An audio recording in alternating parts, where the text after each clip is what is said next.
او کما قال علیہ الصلوۃ والسلام۔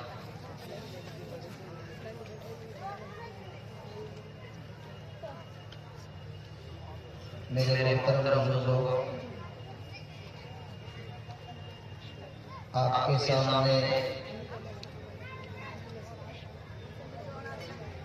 اسٹیج پر جلوہ افروز ہونے والے مقررین کی جو فہرست ہے وہ بڑی طویل اور لمبی ہے، اس لیے مجبوراً تھوڑا وقت تمام حضرات کا آپ کے سامنے آ جائے، اس لیے تھوڑا وقت سب کو دیا جانا چاہیے۔ آپ حضرات اگر بشاشت سے یوں ہی بیٹھے رہے تو امید ہے اللہ کی ذات سے کہ تمام علماء اکرام آپ کو اپنے علوم و فنون سے، اپنی معرفت الہی سے اور عشق رسول سے سیراب کر کے جائیں۔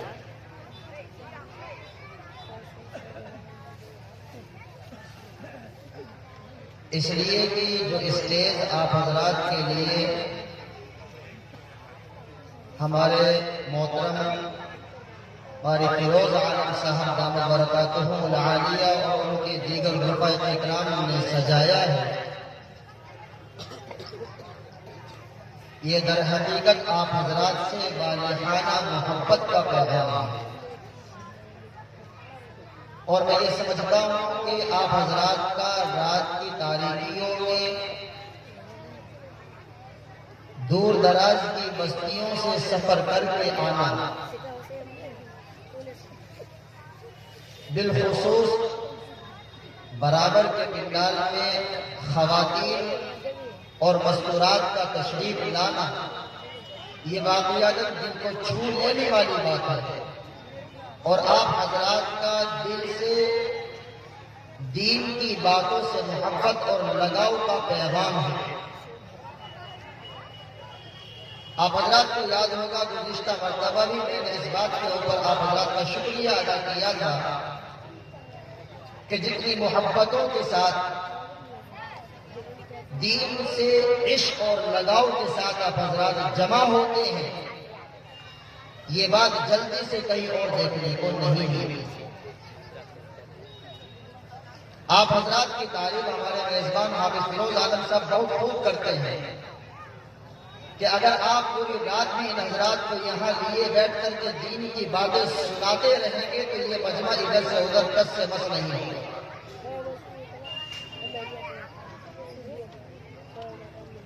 اسی وجہ سے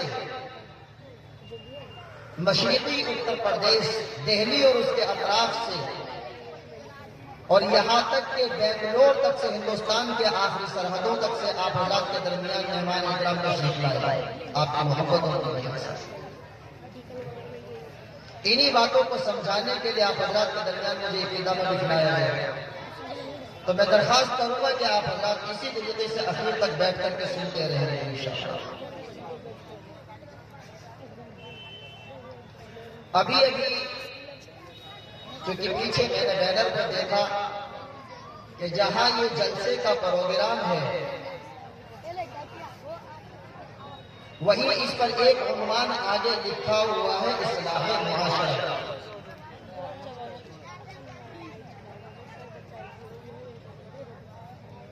اصلاح معاشرہ کا مطلب ہے کہ ہمارے سماج میں، ہماری زندگیوں کے رہن سہن میں جو بگاڑ آ رہا ہے اس کے سدھار کی، اس کی اصلاح کی کوشش کرنا،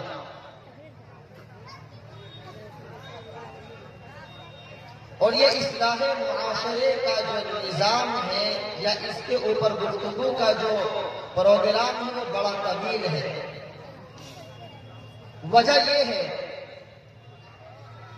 کہ پورے ہم سب کی زندگی جو سماجک زندگی ہے اس کا نام معاشرہ ہے، وہاں جو پردہ ہے اور ہماری سماجک زندگی کے اوپر وہاں بیچ میں ہر پہلو میں کہیں نہ کچھ بگاڑ ہے. ہاں کیا بیچ میں؟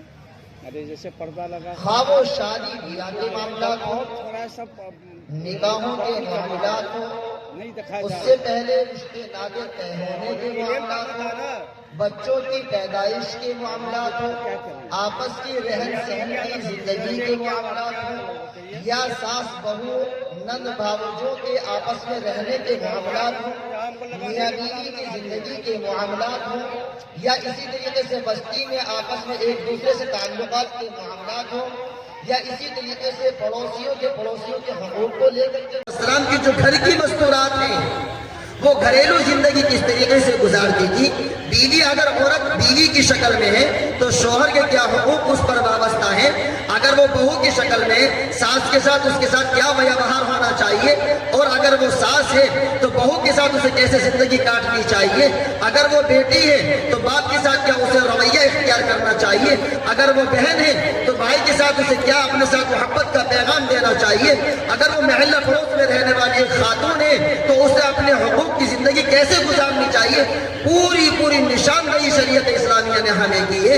اس لیے کہ اگر ہم یہ دیکھتے ہیں کہ اللہ کے احکامات مرد و حضرات کے لیے بھی ہیں تو اسی طریقے سے خواتین کے لیے بھی ہیں، کیونکہ صحابہ جہاں مرد ہیں صحابیات خاتون موجود ہیں. ہمارے درمیان حضرت عائشہ صدیقہ رضی اللہ تعالی عنہ کی زندگی ہے، حضرت فاطمہ الزہرا رضی اللہ تعالی عنہ کی زندگی ہے. ہمارے سامنے حضرت آسیہ کی زندگی ہے، ہمارے سامنے حضرت مریم کی زندگی ہے، ہمارے سامنے حضرت خدیجہ الکبریٰ رضی اللہ تعالی عنہ کی زندگی ہے، ہمارے سامنے دیگر ازواج مطہرات اور صحابیات کی زندگی ہے. ہم ان کو پڑھیں یا جاننے والوں سے اس کو پوچھ کر کے ہم اپنی زندگی کو کاٹنے کی کوشش کریں. اللہ کے حکم اور پیغمبر کا طریقہ، صحابیات کا طریقہ ہماری زندگیوں میں آتا چلا جائے گا اور ہم اللہ کی محبوب بنتے چلے جائیں گے. یہ اللہ کے احکامات ہیں جو کرنے والے اعمال ہیں، جن کو ہمیں کرنے کا حکم دیا ہے ہم ان پر عمل کرنے لگ جائیں تو اللہ کے احکامات جو ہماری زندگی میں آئیں گے ہماری زندگی کا مقصد حاصل ہوتا چلا جائے گا، ہمارے یہاں آنے کا مقصد حاصل ہوتا چلا جائے گا. ایک بات تو اس طرح سے. دوسرا، جن چیزوں سے اللہ اور اس کے رسول نے ہمیں روکا ہے ان چیزوں سے ہم رکتے چلے جائیں. دوبارہ سنیں. پہلا کام، اللہ اور اس کے رسول صلی اللہ علیہ وسلم نے ہمیں جن باتوں کے کرنے کا حکم دیا ہے ان کو پیغمبر کے طریقے پر کرنے کا نام دین ہوگا، اس کو کر لیں. نمبر 1. نمبر 2، اللہ اور اس کے رسول صلی اللہ علیہ وسلم نے جن چیزوں سے ہمیں روکا ہے صحابہ اکرام کے طریقے پر ہم ان سے رک جائیں، اس کا نام بھی دین ہوگا. مثال کے طور پر ہمیں حکم دیا ہے نماز نہ چھوڑو، بس ہم نماز نہ چھوڑو.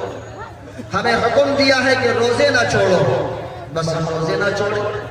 ہمیں حکم دیا ہے کہ اگر زکوٰۃ تم پر فرض ہو جائے تو زکوٰۃ دینا بند مت کرو، اس کو بند نہ کر. ہمیں حکم دیا ہے، ہمیں روکا ہے شراب پینے سے، ہم اس سے رک جائیں. ہمیں روکا ہے جھوٹ کے بولنے سے، ہم اس سے رک جائیں. ہمیں روکا ہے ایک دوسرے کی پیٹھ پیچھے برائی سے یاد کرنے سے، ہم اس سے رک جائیں.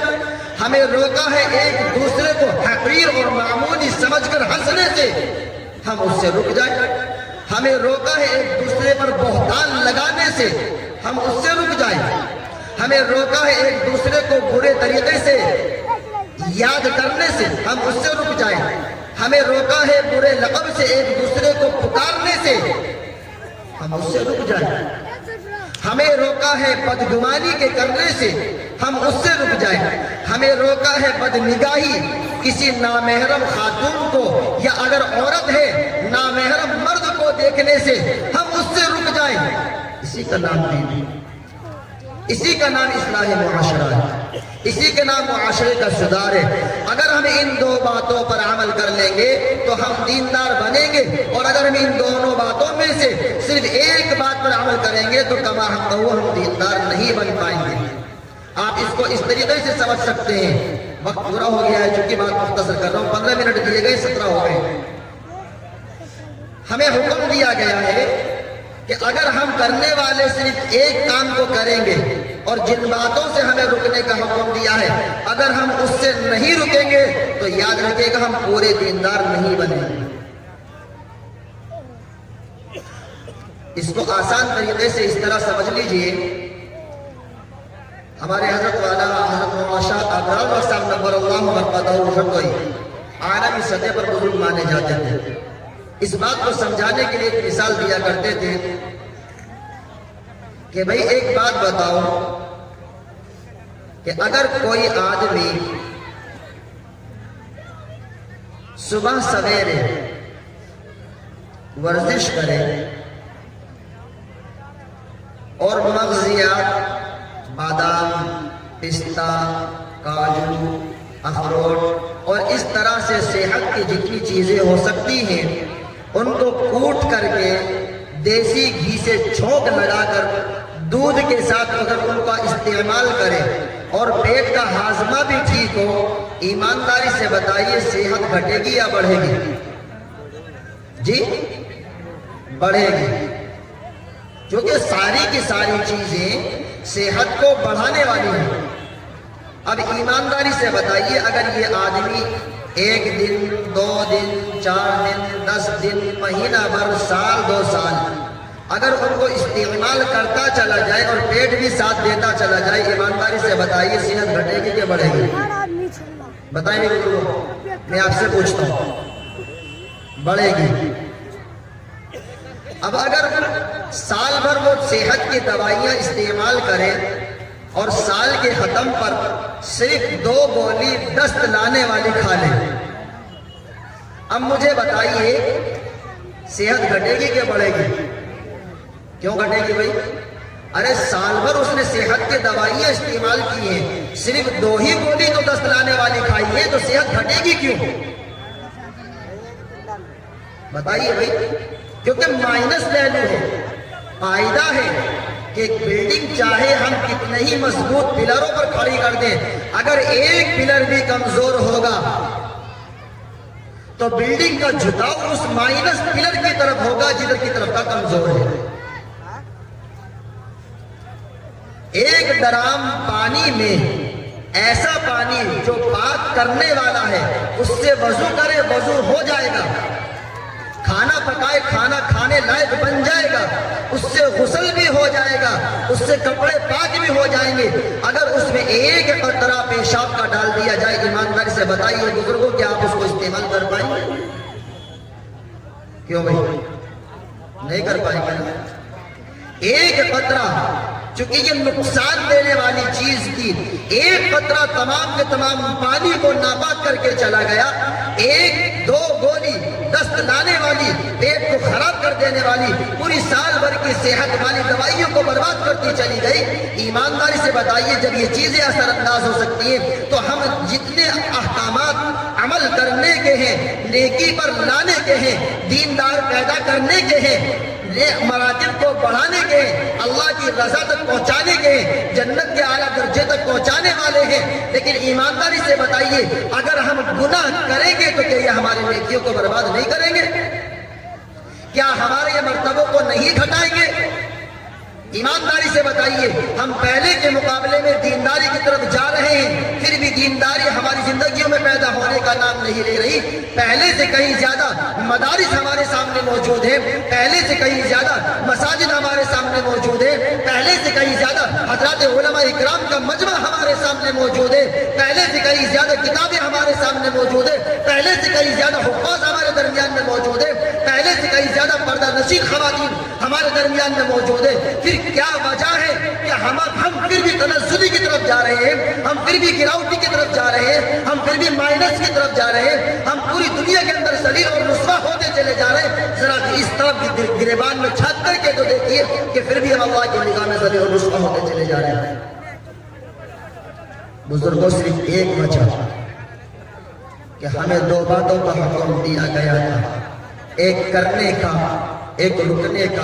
ہم کرنے والی چیزوں کو تو کرتے چلے جا رہے ہیں، لیکن حکیم یعنی اللہ حکیم نے ہمیں جن چیزوں سے پرہیز کرنے کا اور رکنے کا حکم دیا تھا ہم اس سے رکنے والے نہیں بنے، اسی وجہ سے بجائے ہماری صحت بڑھنے کے گھٹتی چلی جا رہی ہے، اور ہم طبیب اور معالج یعنی اللہ رب العزت کی نگاہ میں گرتے چلے جا رہے ہیں، بس ماندہ ہوتے چلے جا رہے ہیں، پستی کی طرف چلے جا رہے ہیں۔ وجہ یہی ہے میرے عزیز دوستوں بزرگوں کہ ہم کرنے والے اعمال تو کسی درجے میں کر لیتے ہیں، لیکن پرہیز کرنے والی چیزوں سے پرہیز نہیں کرتے۔ مثال کے طور پر آج ہمارے معاشرے میں ایک بہت بڑا بگاڑ چل رہا ہے، بالخصوص نوجوان طبقے میں، اور وہ ہے نشہ۔ جہاں ہمارے نوجوان میں بد نگاہی کا مرض بڑا ہے، لڑکیوں کو تاکنے کا مرض بڑا ہے، لڑکیوں کو دیکھنے کا مرض بڑا ہے، اسی طریقے سے خواتین کو نامحرم مردوں کو دیکھنے کا مرض بڑا ہے، بے پردگی کا مرض بڑا ہے، اور اسی طریقے سے اختلاط یعنی غیر مردوں کے ساتھ اٹھنے بیٹھنے کا مرض بڑا ہے۔ وہی میرے عزیز دوستوں بزرگوں شراب اور شراب جیسی جو چیزیں لکوڈ کی شکل میں ہو یا پان پڑیا کی شکل میں ہو یا دیگر چیزوں کی شکل میں ہو یا سونگنے کی شکل میں ہو، ان چیزوں کو ہمارا نوجوان کرتا چلا جا رہا ہے۔ اور معافی مانگتے ہوئے بات عرض کرتا ہوں کہ بہت سی خواتین بھی اس سے پرہیز کرتی ہوئی نظر نہیں آتی۔ بہت بڑی نقصان دہ چیز ہے، جہاں یہ چیز ہم لوگوں کی صحت کو برباد کرتی ہے، وہی یہ چیز اللہ کی نگاہ اور پیغمبر علیہ السلام کے قریب سے بھی بہت دور کر دینے والی چیز ہے، بہت دور کر دینے والی چیز ہے۔ ہماری دنیا اور آخرت کو دونوں کو تباہ کرنے والی چیز ہے نشہ۔ بہت ساری ڈرنک کی شکل میں، کولڈ ڈرنک کی شکل میں پینے والی مختلف ناموں سے مارکیٹ میں لانچ ہو گئی ہیں، کہہ رہے کہ اسٹیم لے رہے ہیں، صحت بنانے کی چیزیں لے رہے ہیں۔ میرا عزیز دوستوں بزرگوں، صحت بنانے والی چیزیں تو اللہ تبارک و تعالیٰ نے پہلے ہی زمین سے پیدا کر دیے، مزید کمپنیوں کو پیدا کر کے مارکیٹ میں اتارنے کی ضرورت نہیں ہے۔ اس لیے پوچھ کر کے نوجوانوں سے درخواست ہے کیا چیز کھانے کی ہے، کیا چیز پینے کی ہے، حضرات علماء کرام سے تحقیق کیجیے، پھر اس کے بعد اس کا استعمال شروع کیجیے۔ اس لیے کہ قرآن کریم نے ہمیں اس بات کا حکم دیا ہے فَاسْأَلُوا أَهْلَ الذِّكْرِ إِن كُنتُمْ لَا تَعْلَمُونَ، جو تم نہیں جانتے ہو جاننے والوں سے پوچھ لو، اور ان جاننے والوں کو حکم دیا ہے وَذَكِّرْ فَإِنَّ الذِّكْرَ تَنفَعُ الْمُؤْمِنِينَ، کہ ایمان والوں کو آپ یاد دلاتے رہیے، ان کو بار بار بتاتے رہیے، کیونکہ یہ بار بار بتانا، بار بار یاد دہانی کرانا ایمان والوں کو نفع دے گا۔ اسی کے ساتھ میں اپنی بات کو ختم کرتا ہوں۔ وآخر دعوانا الحمدللہ رب العالمین، اس لیے کہ وقت بہت زیادہ ہو گیا۔